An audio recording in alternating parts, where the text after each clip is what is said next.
अरे uncle,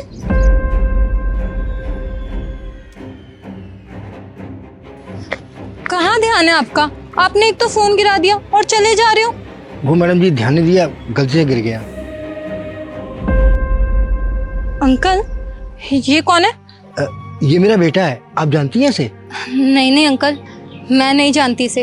actually मैंने पूछा इसलिए क्योंकि दिखने में आपका बेटा काफी अमीर लग रहा है और आप एक मामूली से चौकीदार, तो ये आपका बेटा कैसे हो सकता है? वो क्या है मैडम जी ना, मैंने अपने बेटे को बड़े लाड़ प्यार से पाला है, उसकी हर जरूरत को पूरा किया है।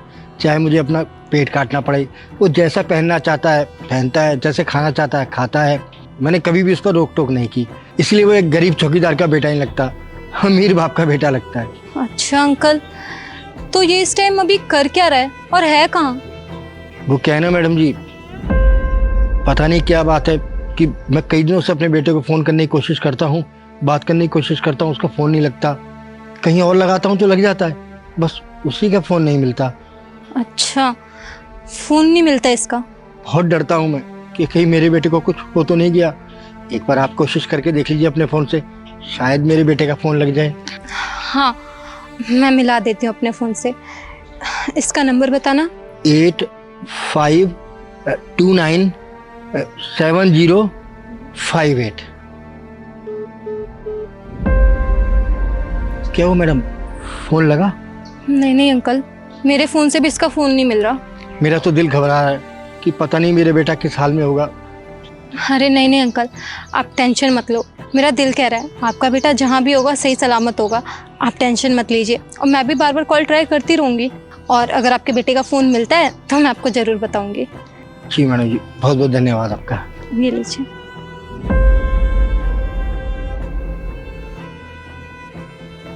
ऐसा कैसे हो सकता है कि नितेश अंकल का बेटा है?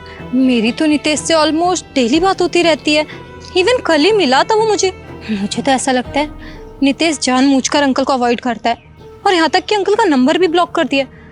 नितेश को तो सबक सिखाना पड़ेगा, मुझे ही बात करनी पड़ेगी लगता है। क्या हुआ अंकिता, तुमने ऐसे अर्जेंट में क्यों बुलाया? मैंने तुम्हें अर्जेंटली इसलिए बुलाया क्योंकि मुझे कुछ ज़रूरी बात करनी थी तुमसे।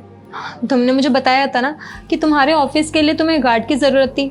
मेरे पास एक अंकल आए थे, उन्हें भी काम की बहुत ज़्यादा ज़रूरत थी, तो मैंने सोचा क्यों ना मैं तुम्हें डायरेक्ट उनसे मिलवा दूँ। हाँ, मुझे ना गार्ड की ज़रूरत है, हमारे ऑफिस में कोई गार्ड नहीं है, अगर कोई है तो बताओ। तुम्हें पता है उन अंकल की कंडीशन बहुत बेकार है, उनके घर वालों ने भी उन्हें घर से निकाल दिया। उनका एक बेटा है जो कि उन्हें पूछता तक नहीं है। उस बेटे के लिए अंकल ने बहुत कुछ किया है, अपनी पूरी ज़िंदगी दांव पे लगा दी है, लेकिन बेटे ने क्या किया, उन्हें ब्लॉक कर दिया, उनका कॉल तक नहीं उठाता। क्या? कितनी गंदी औलाद है, इस उम्र में अपने बाप को अकेला कौन छोड़ सकता है, वो भी बेसहारा।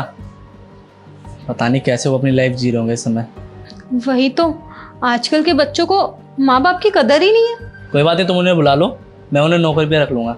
तुम एक सेकंड रुको, मैं उन्हें बुला देती हूँ। अनिल अंकल। जी मैम साहब, आपने बुलाया? ये हमारे गार्ड अंकल, और इन्हें काम की बहुत ज़्यादा ज़रूरत है। तुम मुझसे काफ़ी टाइम से बोल रहे थे कि तुम्हें गार्ड की ज़रूरत है, तो मेरी नज़र में इनसे बेस्ट कोई नहीं है। क्या हुआ तुम्हें? तुम ऐसे रिएक्ट कर रहे हो जैसे तुम इन्हें जानते हो। बताओ ना बेटा, कैसे पहचानते हो मुझे? नहीं, तुम नहीं बताओगे, मैं ही बता देता हूँ। नहीं अंकल, आपको मुझे बताने की ज़रूरत नहीं है, मैं इसे बहुत अच्छी तरीके से जानती हूँ। आज जब मैंने आपके फ़ोन के वॉलपेपर पे इसकी फ़ोटो देखी, मैं तभी समझ गई थी कि दाल में कुछ काला है। और तुम्हें ज़रा सी भी शर्म नहीं आती क्या? तुम्हारे बाप ने तुम्हें पालने के लिए, तुम्हारी ज़िंदगी बनाने के लिए अपनी पूरी ज़िंदगी दांव पे लगा दी, अपना पेट काट के तुम्हारी ख्वाहिशों को पूरा किया, तो क्या तुम अपने बाप को नहीं पाल सकते हो? अब तो तुम्हारी फाइनेंशियली कंडीशन भी इतनी अच्छी है कि तुम अपने पापा का खर्चा इजीली उठा सकते हो, लेकिन तुमने इनका नंबर ही ब्लॉक कर दिया। और तुम्हें ज़रा सी भी शर्म नहीं आती क्या? जिस उम्र में तुम्हारे बाप को तुम्हारी सबसे ज़्यादा ज़रूरत है, तुम उन्हें छोड़ के बैठे हुए हो। अरे तुम्हारे जैसा बेशरम बेटा ना मैंने आज तक नहीं देखा अपनी ज़िंदगी में। अरे रहने दे बेटा, इसे समझाने की कोई ज़रूरत नहीं है। अरे जिसने ये नहीं सोचा कि इसके बाप ने किन हालातों में गार्ड की नौकरी कर कर थोड़ी सी कमाई से अपना पेट काट कर पढ़ाया लिखाया, बड़ा किया, इस काबिल बनाया कि अपने पैरों पर खड़ा हो सके। और आज जब मैं बूढ़ा हो चुका हूँ तो इसने क्या किया, मेरा फ़ोन नंबर ब्लॉक कर दिया। अरे इसने तो ये भी जानने की कोशिश नहीं की कि इसका बाप किस हालात में है, जी रहा है या मर गया, एक बार भी मिलने नहीं आया मुझसे। अरे इस बेटे से मैं क्या उम्मीद रखूं। अरे बेटा, ऐसी औलाद होने से अच्छा भगवान किसी को औलाद ही ना दे। और मुझे नहीं रहना इसके साथ, मैं अकेले ही ठीक हूँ। अरे जिंदगी के कितने दिन बचे हैं, 4 दिन, बूढ़ा हो गया हूँ, कभी भी फुलावा आ सकता है।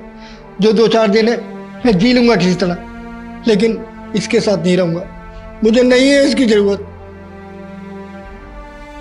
अभी भी तुम्हारे पास वक्त है, रिश्तों की कदर कर लो, वरना पछतावे के अलावा कुछ नहीं रहेगा तुम्हारे पास।